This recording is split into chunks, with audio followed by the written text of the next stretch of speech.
Assalamualaikum warahmatullahi wabarakatuh. Salam ketemu lagi dengan Langs Dimar, channel yang sangat sederhana ini. Sedulur-dulur, sobat-sobat Langs Dimar dimanapun berada, pada kesempatan malam hari ini Langs Dimar akan bercerita tentang kisah misteri yang dialami saudara Fitri. Fitri ini, sebut saja Fitri. Fitri ini domisilinya di Jawa, di salah satu kabupaten yang berada di Jawa ini yang masih lumayan pelosok. Sebelum lanjut ke ceritanya, alangkah baiknya sobat-sobat kita semua saling mendoakan supaya kita semua diberikan kesehatan dan kelancaran rezeki yang melimpah serta barokah dari Allah Subhanahu wa Ta'ala. Amin. Jangan lupa, yang belum sholat silahkan sholat dulu. Jangan pernah meninggalkan sholat.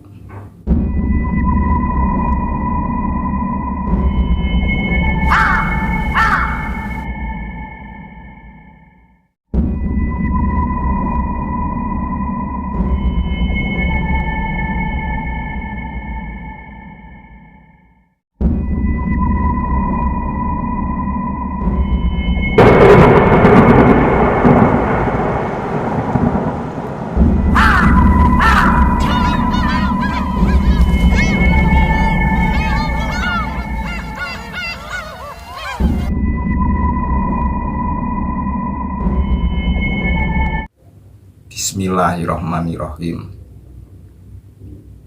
Kisah ini atau cerita ini berawal sekitar tahun 2005, di mana pada waktu itu Fitri masih duduk di bangku SMA. Kebetulan Fitri ini punya om, sebut saja namanya Kardi. Dan Kardi ini sudah menikah dengan salah satu wanita yang satu kampung dengan Kardi. Sebenarnya pada waktu itu orang tuanya Kardi ini tidak begitu suka dengan calon istrinya Kardi, sebut saja namanya Nur. Fitri ini memanggil Nur itu setelah menikah dengan Kardi. Nur ini menikah dengan Kardi, Fitri ini memanggil Tante Nur. Singkat cerita, perjalanan hidup rumah tangga Kardi dan Nur ini berjalan hampir 7 tahun, 8 tahun, dan sudah dikaruniai seorang anak, sebut saja namanya Dian. Dan singkat cerita, pada waktu akhir-akhir itu Kardi ini perekonomiannya itu semakin memburuk. Bahkan untuk makan sehari-hari saja seperti kesulitan.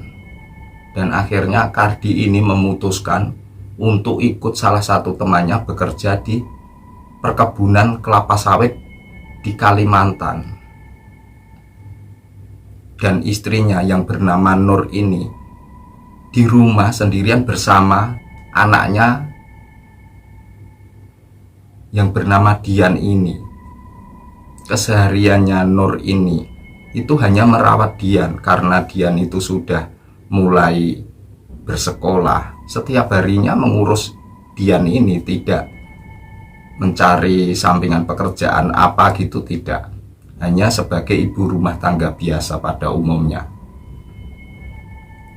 Dan sewaktu Kardi di Kalimantan, waktu sebelum Kardi itu berangkat ke Kalimantan, itu bilang sama keponakannya yang bernama Fitri ini, minta tolong kepada Fitri, sewaktu nanti Om Kardi berada di Kalimantan, Fitri ini disuruh menemani tantenya.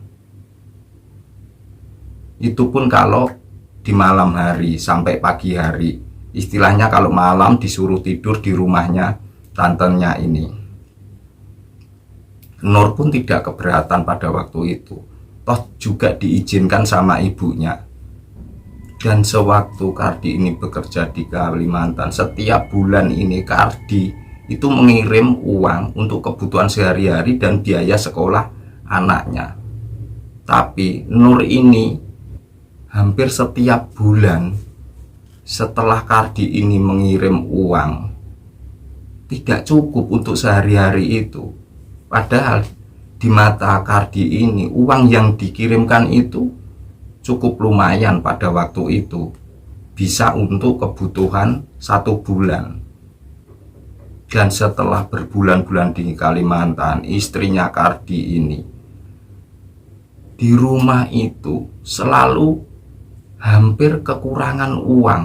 Karena merasa kekurangan uang, Nur ini kepengen mencari uang sendiri untuk tambah-tambah kesehariannya. Tetapi Nur ini bingung. Dari dulu Nur ini belum pernah bekerja atau berusaha lainnya yang sekiranya itu bisa mendapatkan uang. Karena latar belakang Nur anak dari orang yang tidak begitu kekurangan setiap harinya. Bahkan di waktu menikah, Nur ini dibuatkan rumah oleh orang tuanya. Karena yang ditempati Nur ini adalah tanah dan rumah pemberian orang tuanya Nur. Singkat cerita, pada waktu itu, akhir-akhir itu, Nur itu hampir setiap hari itu cuma melamun. Entah apa yang dipikirkan. Fitri ini sering melihat Tante Nur ini sering melamun, apalagi sewaktu menjelang maghrib atau setelah maghrib. Tapi Nur ini tidak mau menegur atau menasihati tantenya ini, karena Nur merasa usianya itu masih di bawah jauh sama tantenya ini, karena Nur ini masih duduk di bangku SMA. Pada suatu ketika sekitar jam 6 petang, sekitar maghrib, Nur ini di dalam kamar itu cuma melamun sendirian karena anaknya yang bernama Dian ini ada di rumah neneknya. Dan kebetulan pada waktu itu hujan deras. Setelah Nur ini buyar dari lamunannya, Nur ini teringat akan anaknya. Dia kepengen menjemput anaknya supaya pulang karena hari sudah mulai gelap pada waktu itu. Dan di waktu Nur ini buyar dari lamunan itu, Nur ini mencari payung ke dapur. Setelah mencari payung, mengambil payung, dia keluar rumah. Dan setelah Nur ini membuka pintu ruang tamu itu dari dalam, Nur ini kaget. Dan ternyata di teras rumahnya Nur itu ada orang yang sedang duduk. Nur ini belum sempat menegur atau bertanya kepada seseorang tersebut. Orang itu sudah bilang kepada Nur, dia minta izin untuk berteduh sebentar. Dan Nur mengizinkan karena pada waktu itu memang hujan cukup deras. Tapi anehnya Nur ini sebelumnya tidak pernah mengenalnya dan tidak pernah melihatnya sama sekali. Orang ini rumahnya di mana, Nur ini tidak tahu. Dan orang tersebut laki-laki, orangnya itu gagah dan tampan. Dan sepertinya Nur ini terkesima walaupun Nur ini sudah punya suami. Kalau laki-laki itu mengenalkan dirinya dengan sebutan nama Seno, dan Nur pun menganggukkan kepala. Dan dia juga mengatakan kalau kenal dengan suaminya yang bernama Kardi ini. Dan Nur itu sempat terkejut waktu itu dan menanyakan kepada laki-laki tersebut, sebut saja Seno, tentang rumahnya di mana. Seno ini cuma bilang rumahku di belakang sana. Padahal di benaknya Nur ini, sewaktu Seno itu menunjuk ke sana itu adalah di belakang, arah belakang rumahnya Nur. Dan di belakang rumahnya Nur itu ada kebun yang cukup luas, dan di belakang sana itu seperti ada banyak pepohonan bambu. Dan di balik pohon bambu itu, pepohonan bambu yang banyak itu hamparan ladang yang cukup luas, itu milik warga sekitar di kampungnya Nur dan Kardi ini. Dan waktu itu Seno ini menanyakan tentang Kardi, tapi Nur menjawab kalau Kardi sudah berada di Kalimantan, bekerja di perkebunan kelapa sawit. Karena faktor ekonomi, akhirnya Nur ini mengizinkan Kardi untuk berangkat ke Kalimantan. Dan Nur mengatakan kalau akhir-akhir ini kesulitan tentang ekonomi. Dan waktu itu Seno ini sepertinya itu tidak canggung. Seno ini langsung mengatakan kalau Nur ini mau cari penghasilan tambahan, Seno ini sanggup membantunya. Dan sontak saja Nur pada waktu itu senang. Dan Seno hanya meminta satu syarat dan bertanya kepada Nur, apakah Nur itu punya uang lembaran ratusan ribu satu lembar. Dan Nur kebetulan pada waktu itu masih ada di dalam lemari, itu ada untuk cadangan kebutuhan sehari-hari.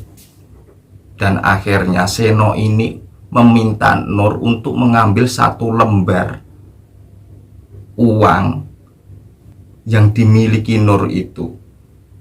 Dan Nur pun tidak merasa curiga.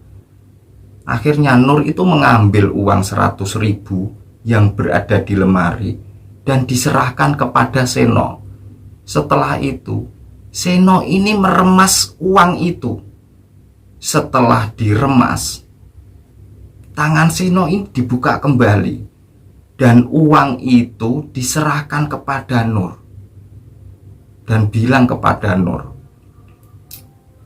uang itu bisa dibelanjakan Nur di mana saja, kapan saja. Dan sewaktu Nur berbelanja itu, jangan pernah melipat uang itu. Dan nanti setelah berbelanja sekitar 1 jam atau 2 jam, uang itu akan kembali ke dompetnya Nur lagi. Dan pada waktu itu Nur ini sepertinya tidak percaya dengan ucapan Seno ini. Tapi karena Nur ini juga pengen membuktikan dan pengen usaha atau pengen punya penghasilan, Nur ini mengiyakan apa yang dikatakan Seno.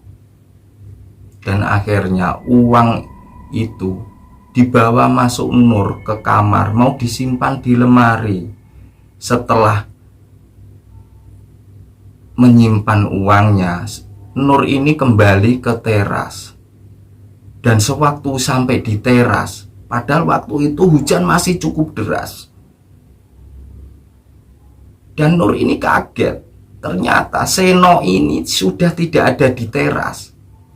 Dan di dalam benaknya Nur, mungkin Seno ini melanjutkan perjalanannya karena hujan itu tidak kunjung berhenti. Akhirnya Nur ini menjemput anaknya dari orang tuanya Nur ini untuk dibawa pulang karena hari sudah mulai malam.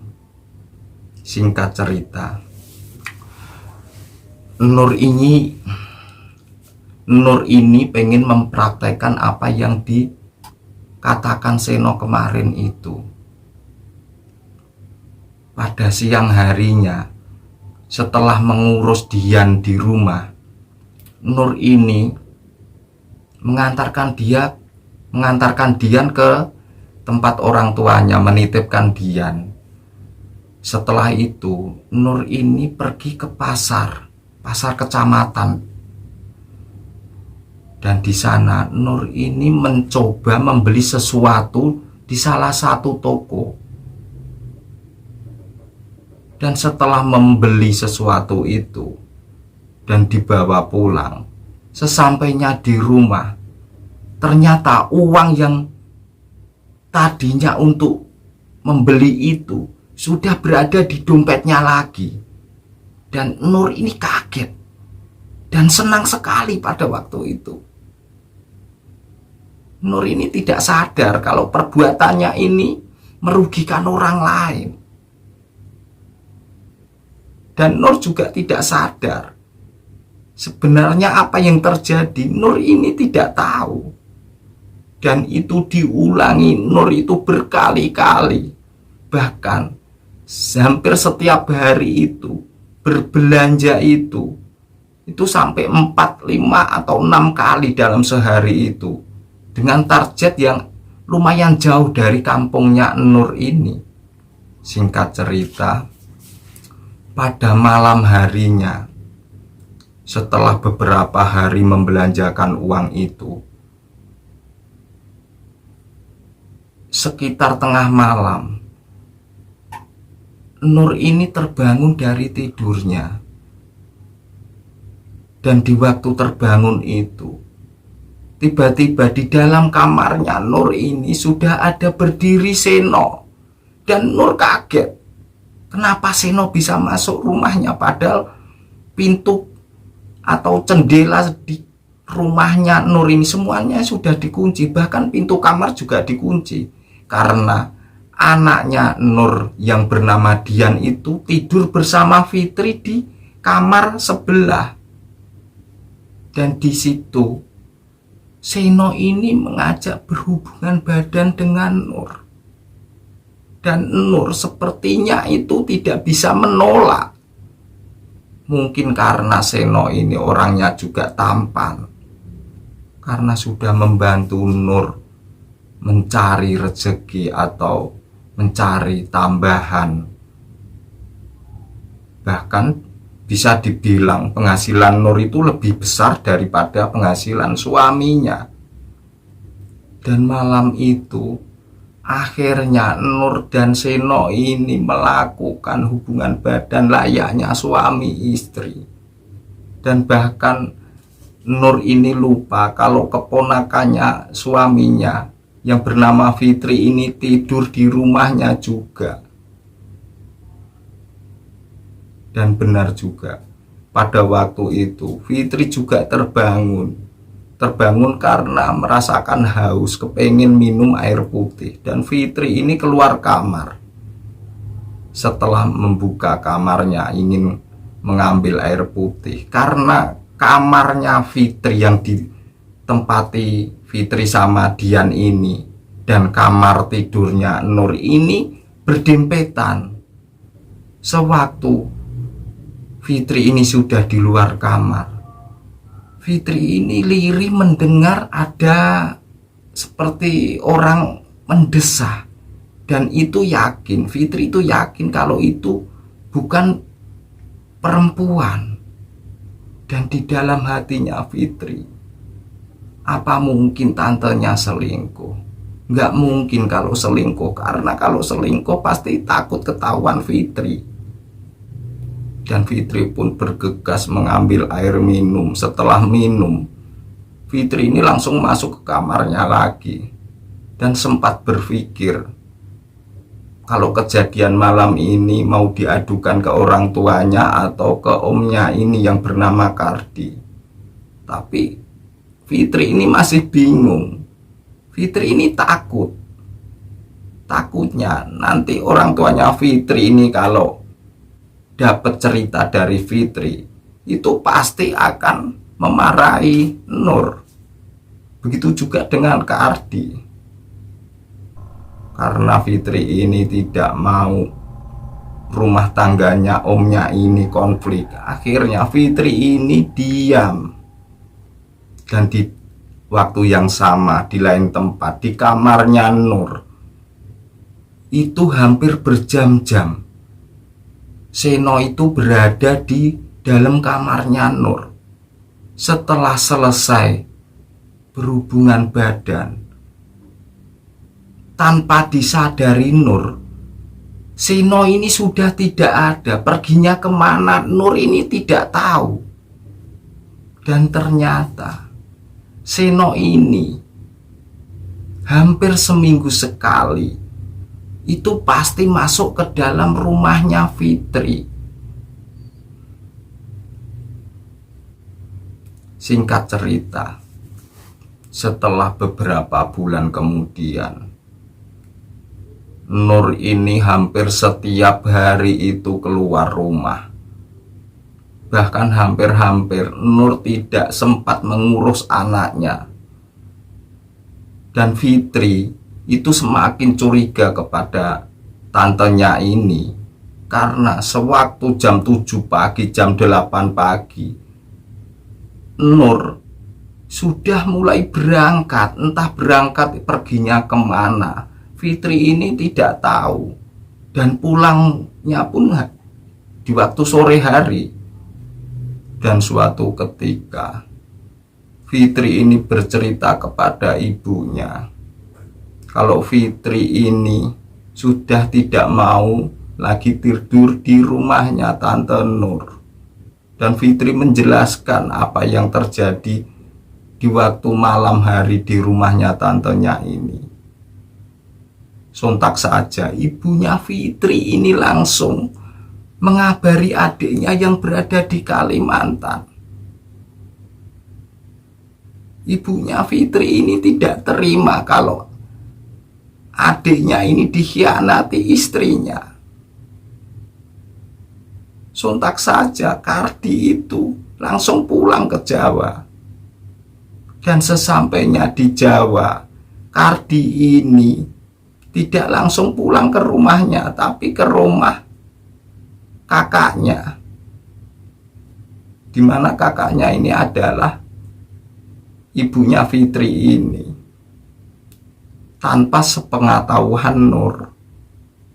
Dan Kardi ini punya inisiatif untuk menyelidikinya sendiri. Kardi ini tidak mau menuduh sembarangan kepada istrinya. Dan pada malam harinya, Kardi ini ingin membuktikan sendiri istrinya itu apakah selingkuh atau tidak. Pada tengah malam, Kardi ini pulang ke rumah. Setelah sampai di rumah, Kardi ini berdiri di samping rumahnya. Sebenarnya Kardi ini mau mengetuk pintu depan, tapi Kardi ini pengen membuktikan sendiri. Dan benar juga, pada waktu itu Kardi ini lewat samping rumah ke arah jendela, di mana jendela itu adalah jendela kamarnya Nur. Dan benar juga, pada waktu itu telinganya Kardi ini ditempelkan di jendela tersebut. Sontak saja Kardi ini terkejut. Ternyata Kardi ini mendengarkan desahan suara laki-laki. Dan Kardi ini mencari cara supaya bisa mengintip ke dalam kamar itu. Akhirnya Kardi ini bisa mengintip, menemukan celah untuk bisa mengintip ke dalam kamar tersebut. Dan di situ Kardi ini kaget. Ternyata istrinya ini tidur telanjang. Dan sepertinya seperti orang berhubungan badan. Dan di situ Kardi ini tidak melihat siapa-siapa selain istrinya ini. Tapi anehnya Kardi ini mendengar desahan laki-laki. Dan Kardi bergegas lagi pulang ke rumah kakaknya. Dan di situ diceritakan kepada kakaknya. Kakaknya juga bingung. Sepertinya aneh sekali apa yang diceritakan Kardi ini. Tapi Kardi tidak putus asa untuk menyelidiki lagi. Kalau benar Nur ini berselingkuh, Kardi ini akan menceraikan istrinya. Dan mulai hari itu juga Fitri ini sudah tidak tidur lagi di tempat tantenya. 5 hari kemudian, seperti biasa, Nur setiap pagi itu pasti keluar mencari toko mana yang menjadi sasarannya. Dan pada waktu itu mungkin Nur itu sudah capek keliling ke sana ke sini, ke sana ke sini. Dan Nur mencoba membeli sesuatu di toko kelontong kecil yang berada di desa sebelah. Dan Nur ini juga kenal sama pemilik toko kelontong itu.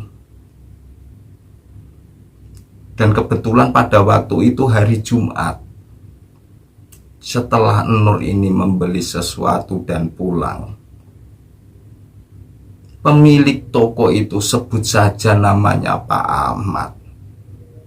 Pak Ahmad ini setelah menerima uang dari Nur itu, dia itu merasakan sesuatu yang ganjil. Dan Pak Ahmad ini kebetulan hari Jumat mengambil uang yang tadinya itu diterima, barusan diterima, ini langsung cepat-cepat diambil. Dan dia segera berangkat sholat Jumat. Dan setelah sampai di masjid, uang itu dimasukkan ke dalam kotak amal masjid. Karena Pak Ahmad ini sepertinya mengetahui sesuatu yang sifatnya itu mistis.